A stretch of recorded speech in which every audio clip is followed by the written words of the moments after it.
Dan malam ini kita akan menghadirkan satu renungan tentang satu penyakit hati yang dengan inilah kadang dengan penyakit ini menjadikan rusak semuanya tadi yang kita bahas.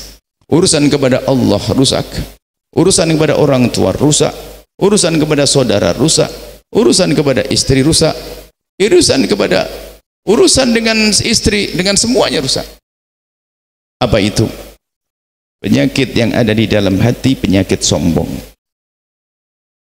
Malam ini kita harus serius untuk memahami rendah hinanya kesombongan, dan setelah itu selamat tinggal dengan kesombongan. Sombong, kalau kita kembali kepada kisah zaman dulu, awal penciptaan kakek kita Nabi Adam alaihissalam. Jadi ada makhluk Allah yang namanya iblis. Iblis itu adalah iblis. Iblis adalah iblis. Cuman iblis itu punya amalan yang sangat banyak. Dia beribadah dan beribadah. Dan begitu hebatnya ibadah iblis, oleh Allah dipindah, dikumpulkan bersama rombongan malaikat, yang malaikat memang adalah ahli ibadah. Karena memang secara zahir ibadah tidak ada beda. Kuatnya ibadah iblis sama dengan kuatnya ibadah malaikat. Maka sangat layak kalau seandainya iblis dibersamakan, dikumpulkan bersama golongan malaikat. Dan betul, iblis bersama para malaikat. Bahkan sebagian riwayat disebutkan iblis itu adalah termasuk yang memimpin waktu itu. Artinya termasuk bukan seperti malaikat biasa. Kan malaikat ada awamnya malaikat. Ada malaikat yang gede-gede seperti malaikat Jibril dan yang lain sebagainya. Iblis ini digolongkan bersama para malaikat. Kemudian hingga suatu ketika setelah Allah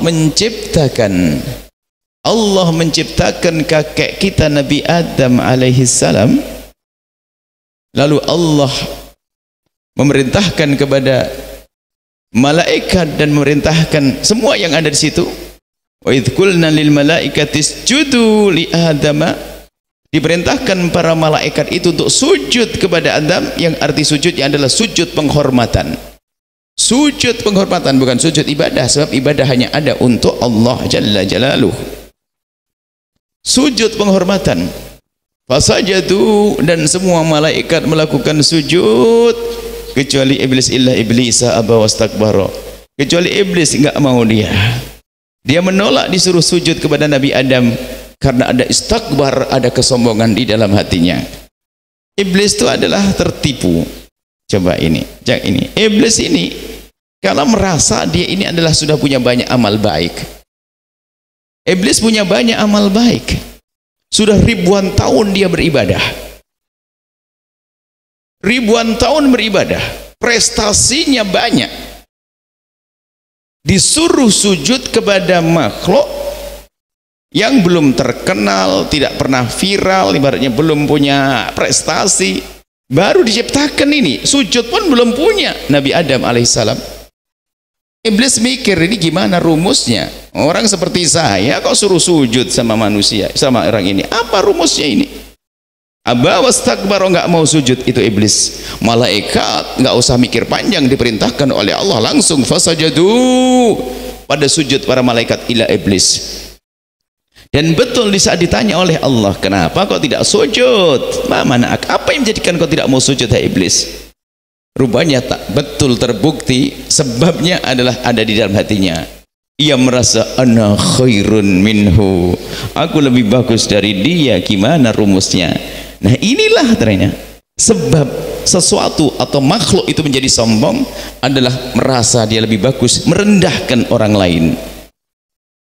Nah, ini akan iblis di saat ditegur bukan dia insyaf, malah mengatakan ana khairun minhu, aku lebih bagus daripada Adam.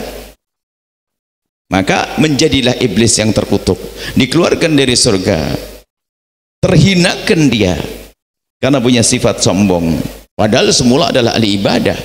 Ibadahnya Masya Allah sampai dikatakan kalau disebut bumi, maka tidak ada sejengkal bumi kecuali dia pernah sujud. Ribuan tahun sebelum Nabi Adam diciptakan, dia sudah beribadah akan tapi menjadi makhluk terkutuk setelah itu karena ada kesombongan di dalam hatinya. Maka ciri orang sombong itu begitu tuh, kalau diingatkan berhujjah.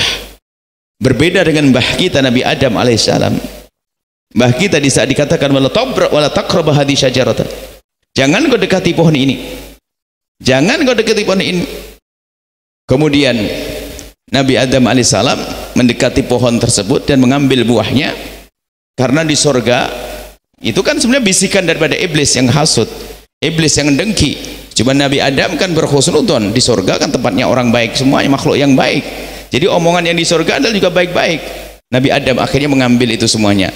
Ini dianggap sebuah pelanggaran, sebuah kesalahan dianggap seperti itu. Di saat ditegur Nabi Adam, ternyata begitu mudahnya Nabi Adam. Apa yang dikatakan Nabi Adam? Rabbana dzalamna anfusana.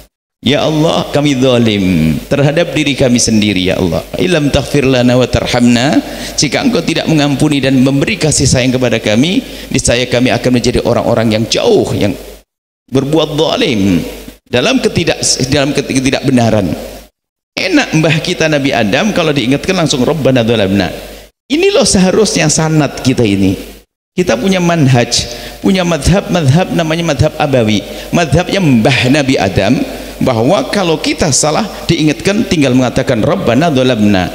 Tapi ada orang modelnya anak Adam tapi ikut cara hidupnya iblis, kalau diingatkan dia berhujah. Siapa ente? Nggak level sama saya. Nah ini, makanya ini adalah golongan iblis, ini adalah golongan ahli sombong, orang sombong. Dan yang pada akhirnya kehancuran iblis karena kesombongan. Dan ternyata semua, termasuk umat baginda Nabi ini akan hancur dengan sifat sombong. Kalau kita tidak waspada dengan sifat sombong, maka kita akan hancur. Bahkan diingatkan oleh baginda, la yadkhulul jannata man kana bi qalbihi mithqalu dzarratin minal kibri. Kalau ada kesombongan dalam hatinya, nggak bisa masuk surga, bersihkan dulu dong. Maka malam hari ini ayo kita belajar agar kita tidak masuk dalam wilayah kesombongan. Kesombongan merendahkan. Sombong itu bukan orang pakai baju mewah, pakai mobil mewah, rumah megah, bukan itu. Suatu ketika ada ya Rasulullah, ada seorang pengen dandanan yang bagus, ya, dandanannya bagus, rambutnya rapi, semuanya minyak wangian ibaratnya begitu. Apakah ini dianggap sombong ya Rasulullah? Nabi menjawab, oh tidak. Allah jamil, yuhibbul jamal. Allah maha bagus, senang kalau hambanya juga menjaga dari kebersihan, rapi. Umat muslim harus begitu, rapi, ya, bersih. Itu bukan sombong. Kata Nabi, as-sombong al-kibru batarul haqqi wa ghamtun nasi. Sombong itu tersimpulkan pada dua model makna. Apa itu? Ghamtun nas, batarul haqqi, menolak kebenaran. Kalau diingatkan berhujjah. Batarul haq, menolak kebenaran. Kalau diingatkan berhujjah. Wa ghamtun nasi, merendahkan orang lain. Batarul haqqi, menolak kebenaran. Ini biasanya kalau diingatkan berhujjah, mengatakan ya macam-macam, merasa dia lebih ustad dari yang lainnya. Kalau diingatkan bukan level, dia tahu apa dia. Istri diingatkan sama suami, ngomong abang nggak pernah ngaji.